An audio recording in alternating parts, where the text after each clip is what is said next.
go? Yes. All right. All right. Great. Hello, everybody, and welcome to our session on Story to Drive Lasting Change. My name is Vanessa Sorreo, and I head up the newly launched Impact Media Lab here at National Geographic Society. And today we're going to tell you all a story on one of the projects that inspired the launch of the lab, and how through the course of that project we were able to combine National Geographic storytelling with world-class research to really inform the project and make a lasting impact. With that, I'll turn it to Anne and Matt to introduce themselves. Come this way. This way? Yeah. Okay. Not used to standing this close together when we present. Hello, everybody. I'm Anne C. Ray Cristiano. I am the director of the Center for Public Interest Communications at the University of Florida. We work with organizations around the world to apply social, behavioral, and cognitive science to really vexing communications challenges. And I'm Matt Sheehan. I'm the managing director of the Center for Public Interest Communications at UF and a member of the journalism faculty. And I normally don't stand behind my fabulous colleagues, but we've got a very tight window. That's the camera for our Zoom, so we'll try not to be too Trumpian, or I'll try not to be too Trumpian here, kind of stalking behind the much more knowledgeable speakers. Don't tell yourself, right? Yeah. All right, so we'll start by talking about some of the research and the work from our friends here from the University of Florida.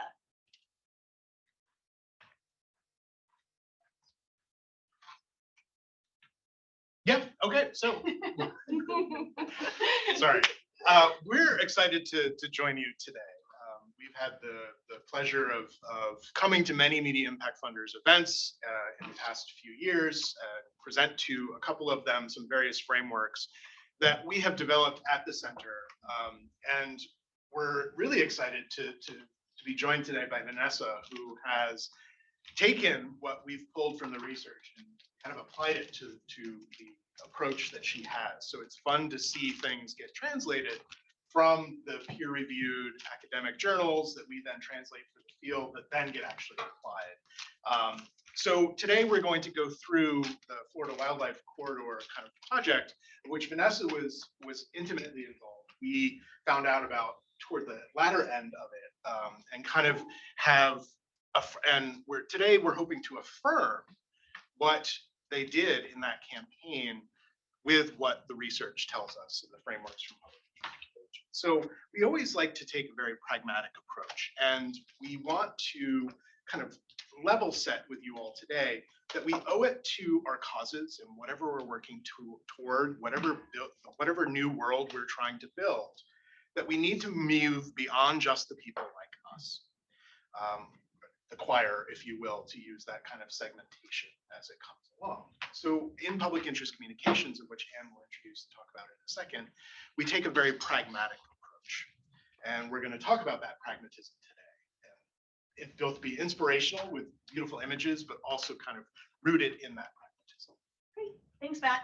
So I want to start because this work is intensely pragmatic. I want to start by introducing you to how we define public interest communications, which is a science-based approach to lasting change on an issue that transcends the interest of any single individual or organization and contributes to and advances our greater good. And we want to start with this because public interest communications is not single interest communications or special interest special interest communications or blanking.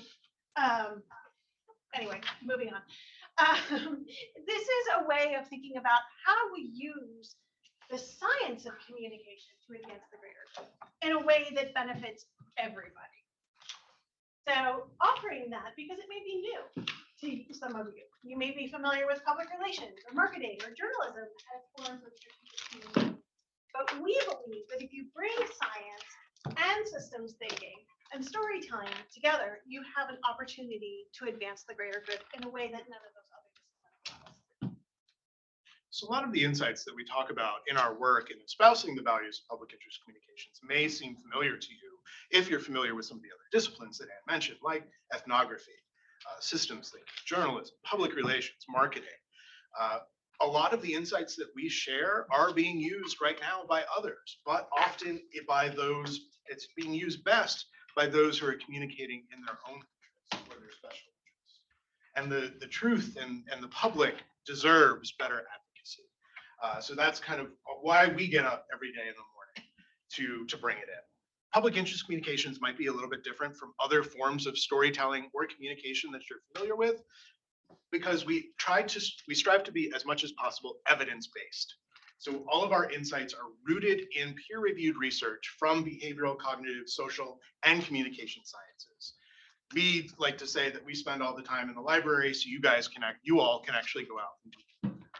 We're also inspired by a lot of work that's happening in the field that a lot of other great organizations and institutions are doing. The Lear Center, of course, is one of our favorite organizations, and many others that are represented here that we come across too. So we recognize also that everyone is a communicator. So everyone, no matter whether communications is part of your job duty or not, we all are kind of responsible for sharing the information of our organization. And that's why we're so excited with Vanessa and the work at the Impact Lab, Media Lab, and Impact Media at National Geographic, because that really espouses that as well. And then I mentioned earlier that our approach is relentlessly pragmatic. So we may make you today a little uncomfortable by how hyper-focused we are on specific action and actors or people that we need to involve in it versus kind of your general awareness raising campaign.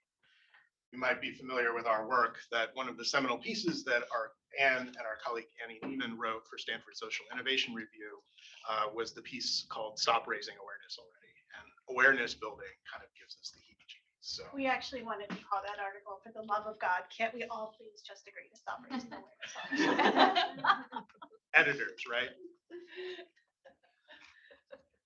Well, so that sense of pragmatism is really what led me to find the work of Matt and Anne and their colleagues, because we're taking a very similar approach with our impact media efforts here at National Geographic Society.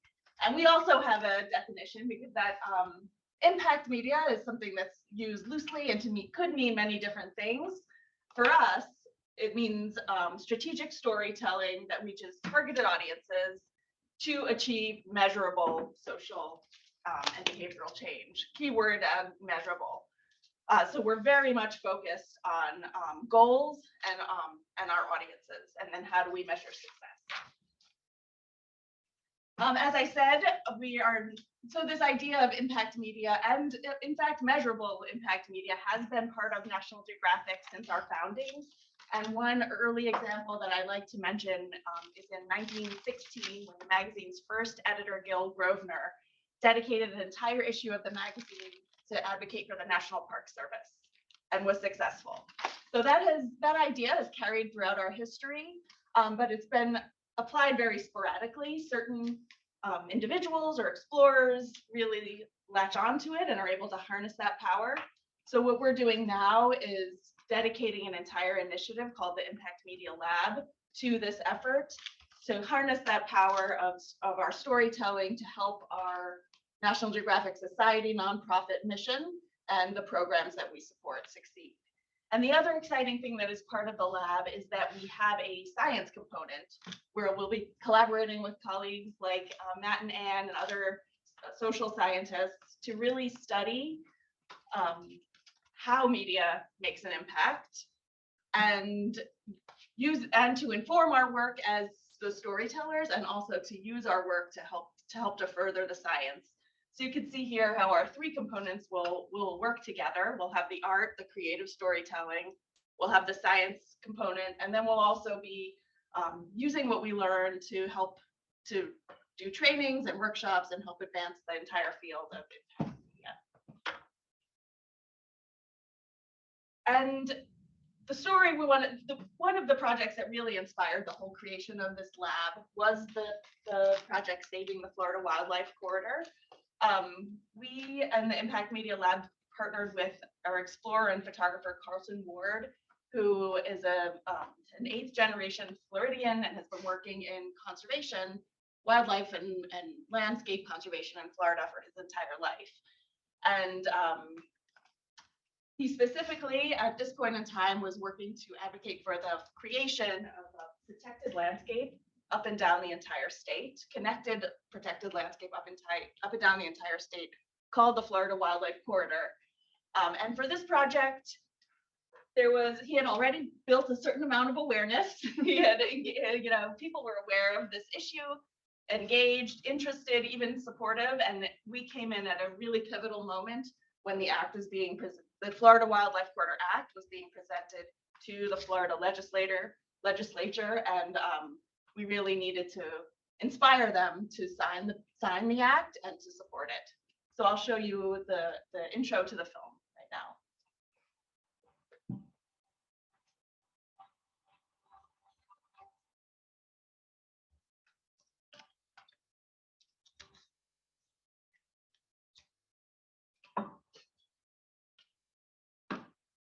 Florida is like no other place on earth.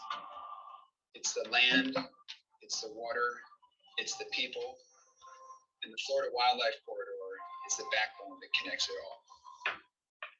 But we are seeing changes because of those 1,000 people a day.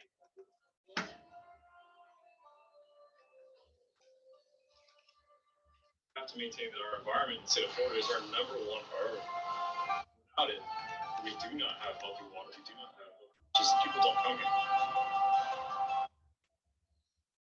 Took Mother Nature and God a long time to develop this land like it is. And we just need to slow down and figure out how we're going to save it.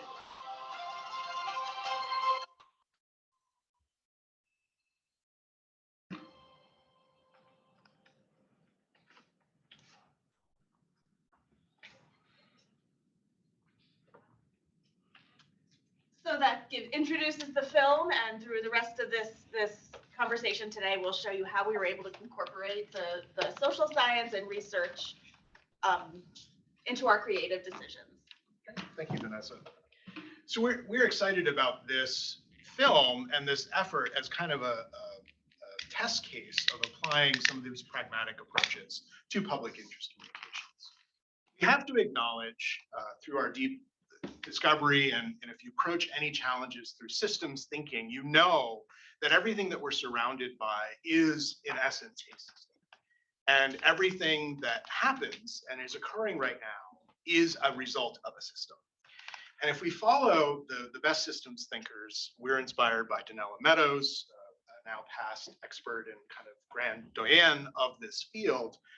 We know through her work and those successors in systems thinking that it's much better to make small tweaks within an existing system than try to deconstruct and rebuild an entire system.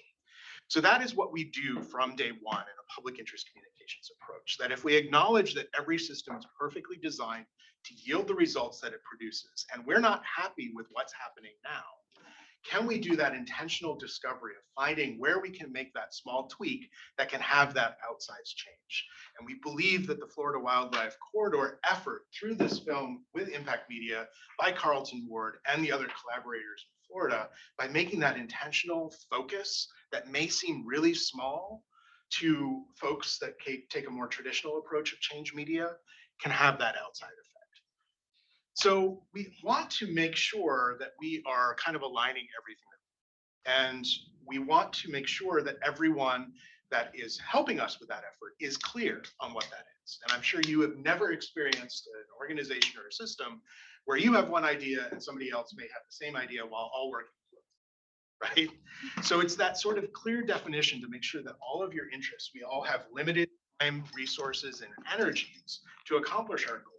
So why are we going off in different directions? Let's focus that and be able to do that. One of those tools is something called a theory of change, of which you're probably familiar with. And Vanessa in the Impact Media Lab has a theory of change that we love as a way of kind of emphasizing this point. Yeah, our theory of change is based in audience-based behavior change. So this might look familiar. People have used it in marketing. It's also it was informed by some really great work by the Fledgling Fund.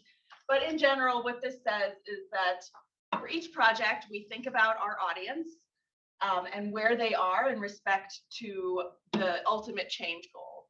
Are they unaware? Are they supportive? So for any project, we think about where our audience is, where they currently are in our change spectrum, and then where do we want them to be? What is a reasonable end result? Often you're not going to go from unaware to making the change with one film. So we think about where they are, where we can expect them to be, and then we design a media project with that in mind. So for the Florida Wildlife Corridor, as I said, we knew that our audience of very specific Florida lawmakers was engaged, if not supportive. So we had to make a film that would get them to make this very specific change of signing the Florida Wildlife Corridor Act. And taking a public interest communications approach, we often advocate to our partners and organizations that while the journey along the spectrum of unaware to awareness is an important step, sometimes we kind of get stuck there and we spend too much time and too much resources on doing that, whereas we can make those intentional efforts by narrowing our focus of who and what actors we need along our sides, take them from engagement to that sort of change, rather than starting at the beginning of the spectrum with everyone. So that it is that relentlessly pragmatic approach. I also want to just highlight a point that you made very pragmatically, which is in public interest communications, a lot of times you hear people describe their audiences, their audience of focus. And I have an aversion to the term audience because it inspires a sort of passivity. And because we are so pragmatic, because we don't have a second or a dollar or a cent to waste in public interest communications and in the business of making the world a better place, we focus instead of audiences on actors. Who are the specific individuals that can either start doing something, stop doing something, or take a particular action that's going to help us achieve the goal that we're working toward? So to help identify those. Just to identify your actors, we've identified 6 spheres of influence through which we can work as change makers, and many of these will feel familiar to you. We can work toward policy change, whether that's organizational policy, national policy, or in this case, state policy. We can work with the media to build credibility for ideas, to bring in new perspectives, to shape people's perceptions of what norms are. We can work through the market or industry, organizations, corporations, through their through the stances that they take, through the behaviors that they have, can have a significant impact on social change. Activism, of course, the collective action toward a particular result. Communities of influence, like media impact funders, organizations that attempt to inspire others to act or inform the way they think about particular issues. Communities of influence may not necessarily agree on a particular issue, but they are part of the debate, they're part of the fight. And then finally, social norms. Social norms being our perceptions of what people like us will do and the actions that they will take. So looking at the world through these 6 spheres helps us to figure out, okay, where do we have the greatest resources? Where do we have the greatest opportunity to make a difference? Where can we do less with more? Where can we concentrate the scarce resources of time and relationship and budget that we have to have the greatest effect? So as we think about theory of change, we sort of break it down even more simplistically than Vanessa does. And so we look at it sort of as this sort of Mad Libs. To do this, we need to make X happen. The people who are best positioned to do that are X. They will only take action if they believe X. They're currently paying attention to X, and we can reach them by connecting to X. So this is our very simple theory of change. But the thing is, for this to work, you have to be very, very specific in how you fill in each of those blanks. So we use a 4-question back of the envelope guided strategy to inform how we answer those questions. The first is, what are you trying to make happen that isn't happening now? So for this question, for Vanessa and Carlton's work, you could say, well, we want to conserve a space for wildlife in Florida. But that answer is not actually nearly specific enough, and not the way that the question was answered, right? Right, much more specific. But the reality was that you needed to get a bill passed that was going to provide $400 million in state funds to purchase the land that would connect the wild spaces in Florida. A whole lot more specific and actionable right? Right. Oh, back, sorry. Who has to act or do something differently for you to achieve that goal? Well, you could say everybody in Florida because we're all Floridians, right? But that's a not very useful answer because I can't reach them, I can't afford to reach them, and I could never get all their attention. And we've established that all Floridians do not agree on things. So instead, you are focused entirely on the members of the state legislature. What would they believe about the issue that would motivate them to do that? There are a couple of things in this case, and what they would believe is different than what our message is, right? We can message all day long, but if our message isn't something that's going to resonate with the people that we're trying to get to act, it's useless. So in this case, it was my constituents want this, right? This is important. This is part of my legacy. This is part of what it means to be Floridian. And the last is, where is their attention now? Well, in this case, Carlton Ward loaded them up into a bus and took them to an IMAX theater and showed them Vanessa's movie. That was where their attention was. Captive audience. Yeah, that's always helpful. So now when we go back to this, to preserve a corridor for Florida's wildlife, we need to make funds available to purchase the land that would connect these wild spaces. People who are best positioned to do that are the Florida legislators. They will only take action if they believe their constituents want this, and they're going to continue to get reelected. They're currently paying attention to Vanessa's film, and we can reach them by connecting them to voting for this piece of legislation. The other approach that we take with theories of change is that they're not a one-time thing. And you all, in higher education, we spend a lot of time on what we call strategic planning, which is not very strategic at all. It's mostly a lot of arguing over word choice. But we have that propensity sometimes to argue over those little quibbling things that seem to matter so much in the moment. But then ultimately, all they do is exhaust us, that we get this wonderful document that we put on a shelf that gathers dust and we never talk about again. So our approach with theories of change is that your theory of change should be connected to every tactic that you employ. And in fact, this 4-question back of the envelope framework is so stretchy and squishy that it can be done if you need to create a brochure or focus on one part of the campaign that layers up to that larger theory of change. We use it so much, we've even had paths made of the 4 questions that we have multiples that we just, every project we do, we write it and then tear off and then go on to the next thing. So Vanessa, we kind of talked about this. Yeah, we did. So these 4 questions were extremely helpful. You know, at the time, I didn't have this particular tool, but in hindsight, we did answer these 4 questions for our project in Florida.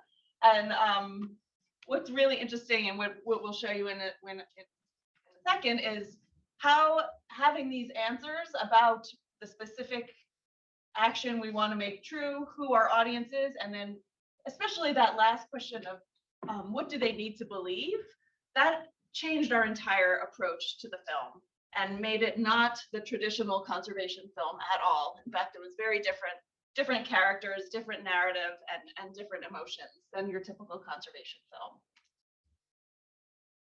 So this is one of our mantras: do less with more. And the first time I heard my friend Gus, who's a retired Navy SEAL, use this phrase, I was like, Gus, you've got it wrong. It's do more with less. It's like, absolutely not. We do not have enough time or money to do all of the things that we want. We have to be relentlessly disciplined to be able to concentrate our resources where they can have the greatest effect. So we need to really internalize that we need to make choice after choice after choice about where we concentrate the resources that are available to us. So our second principle that we ask you to consider today is this reminder to measure what matters. And in the digital age, it's very easy to get, it's much easier than it once was to get the metrics of your success of your campaign, of what you're doing. We see the clicks, we see the likes, we see the retweets, we see the number of people who have come in to do this, the impressions of the ad, right? We know that. And that's often how we gauge that success, is reaching the biggest audience we possibly can. And that somehow will magically solve all the problems that we have. Well, we know that that is not always the best avenue, the best way. Some of you may remember this campaign from a few years ago from the Centers for Disease Control. They wanted to increase the emergency preparedness of the US citizenry by asking them to create emergency kits. And they did that through the frame of being prepared for the pending zombie apocalypse. Right? We remember this. We were fascinated with zombies before we started living through a pandemic. Right? Now we are zombies. By all metric measures, this campaign was a sweeping success. It was talked about, lots of people reposted it on their social networks. They got a lot of impressions. People were talking about it. The buzz was generated, right? Crash the CDC servers. Crash the CDC servers. Great success. Where problems are solved. Well, the challenge was, and by a scholar named Julia Firstino and others in her lab, what actually verified later on, the campaign was not a success. Yes, it had a wide reach. Yes, people were talking about it. But the fundamental change action that they wanted people to actually create an emergency preparedness kit was an epic failure because it wasn't framed, the use of humor was good for stickiness and engagement, but it actually belittled the point and then became less serious. So it is this kind of mindset shift that our efforts of communication is not getting the word out. It is not a broadcast model. It is not just about trying to get, no, it's all good, just trying to get the word out, right? We know from research and our work and our frameworks and those of the scholars of who we're inspired by, that it's often better to be very specific of the actors that you're trying to reach and enter the conversations that they are having. So in essence, getting the word in versus getting the word out. Because we know that a lot of time and money over the years has been wasted in an attempt to shift people's sense of right and wrong. We all experience it, right? Whether it's at our Thanksgiving table, if we have family members who may not see the world as we do, to us as organizations trying to espouse our values to those that don't share it. So we find that effective and pragmatic strategic communications are much more about aligning your interests with the interests of the actors that you're reaching, making those compromises in word choice and framing, and thinking about putting yourselves in a very empathetic or ethnographic exploration, thinking about what decisions your actors are faced and how might you, in your change efforts, support those decisions. So this ties into the ideas of habits and kind of how people make decisions. If you're faced with a big change, you're much less likely to make a change than if it can be a small, snackable, bite-sized approach. And this campaign with the Florida Wildlife Corridor really did that. Their approach, their reason for sharing this was not, okay, create a new system to preserve the ecology of the state of Florida. It was a simple ask, vote yes. And the cognitive kind of blockage of that is important to keep in mind. Yes, so in thinking about who our audience or our actors were and what kinds of messages and specifically characters would resonate with them, we ended up, as I said, creating a very different type of conservation story. We did not focus on, our characters were not conservationists or scientists or wildlife biologists. They weren't animals or endangered species. They were actually local business owners, agricultural workers, farmers, fishermen, tourism operators. So people whose livelihood, who were constituents of the legislators and whose livelihood really depended on the health of this ecosystem. And so we chose a diverse constituency in terms of profession. And we also employed trusted characters, trusted speakers. The family in the bottom center, it was was part of the Department of the Environment, so he was himself a member of the government, the Floridian government. And Carlton Ward himself, who you don't see here, but you heard his voice in the introduction. He's an 8th generation Floridian who has deep roots and is a very trusted person in the state. And then even visually, we located each of our characters in their geography, because we knew we needed support from legislators throughout the state. And so it was important for them to just see, even just this visual of seeing on a map where our characters were located, helped to really underline that point. And that this was an effort that was supported throughout the state. So our next principle we ask you to consider as you are using the power of media to enact your change is this clarion call to tell better stories. We know from the research that narrative is the best way to convey information to non-expert audiences. So we're not preaching it, folks. We're not conveying information. We're not asking them to read data reports. If we can frame our change effort through a story, which is very, very simple. A story has a beginning, a middle, and an end. And has, particularly in Western cultures, in the European colonial diaspora, has kind of follows this Freytag's arc, which many of you might be familiar with, that you have characters and activities that are being, worlds that are being introduced, you have rising actions that lead to a moment of uncertainty, and then the resolution begins. And if you think about this, so much of what we call story actually isn't story. They're probably more vignettes where we're missing parts of this arc. And this is what really engages folks. This is what makes things easy. Because we're familiar with story, our societies and our cultures are built on stories that we tell each other. If any of you have read Heather McGhee's fabulous book, The Sum of Us, one of our favorite quotes from that book is, everything that we know is based on a story that we've been told. That's bastardizing the quote, or paraphrasing the quote. So it's important for us to do that and to tie into those elements of story that are so critical to what we know and what we have. And the Corridor film did that very well and kind of took a plot structure that may not be directly tied to nonfiction or evidence-based story, but employs it in a new way. Yes, this was something that was very fun to think about as a storyteller, and specifically as a conservation storyteller.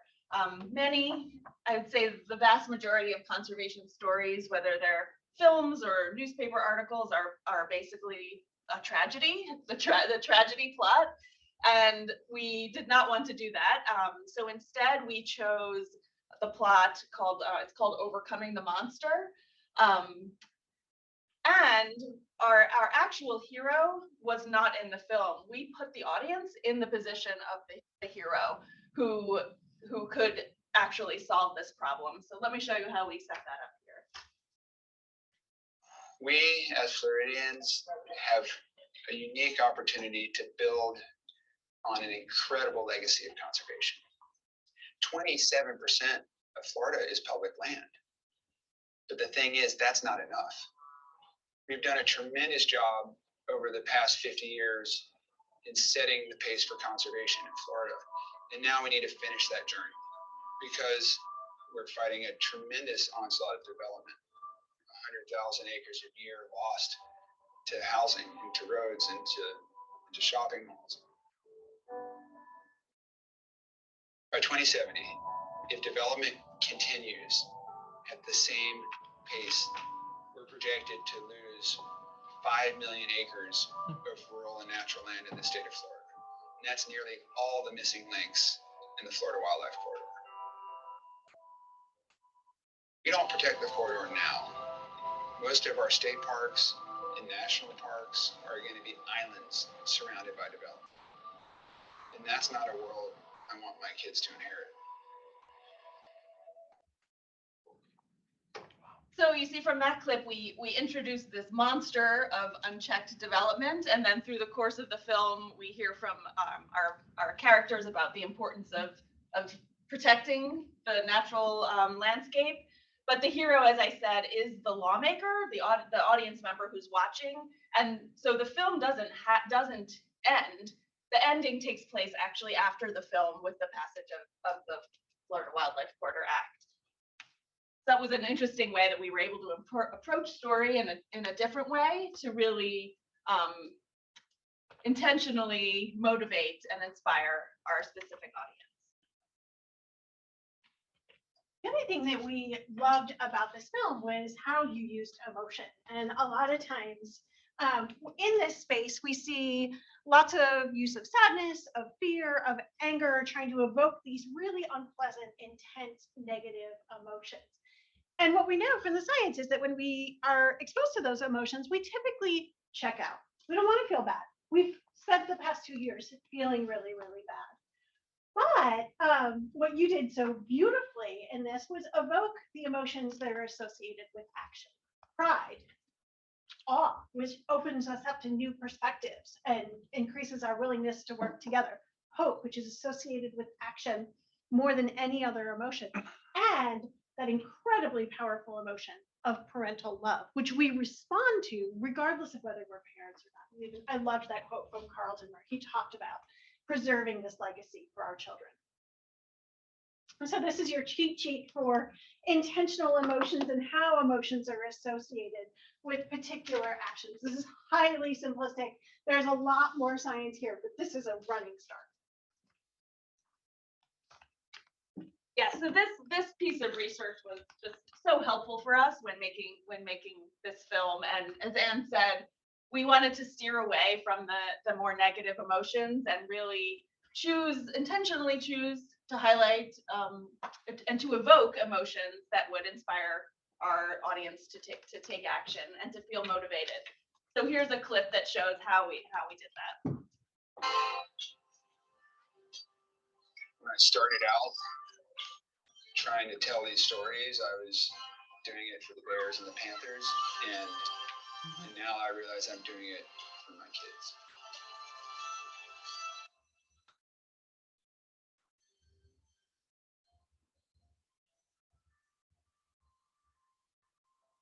"30 years from now, my greatest hope is that my kids can travel a wildlife corridor that's still here running through the heart of Florida." Now's the time to write a legacy that Florida will remember for a generation. Now's the time to strike and write what will be a lasting legacy of Florida. It's a unique opportunity. It's not going to come around again. You always have to have hope, because the caring of the environment goes from generation to generation, and we're only borrowed at this point in time. And it goes back to our people. We're always taught, as long as there's one, there will always be a tomorrow. Kids to say he was a good granddad. I want him to say that he had vision and that he did take good care of the land and protected it, and that he saved it where we could go ahead and do the same thing with our grandchildren one day.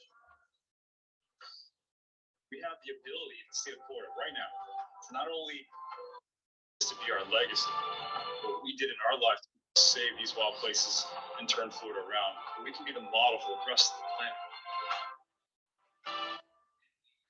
To save this Florida wildlife corridor, saving these lands for our children, so setting up a global example of what's possible for people and nature together.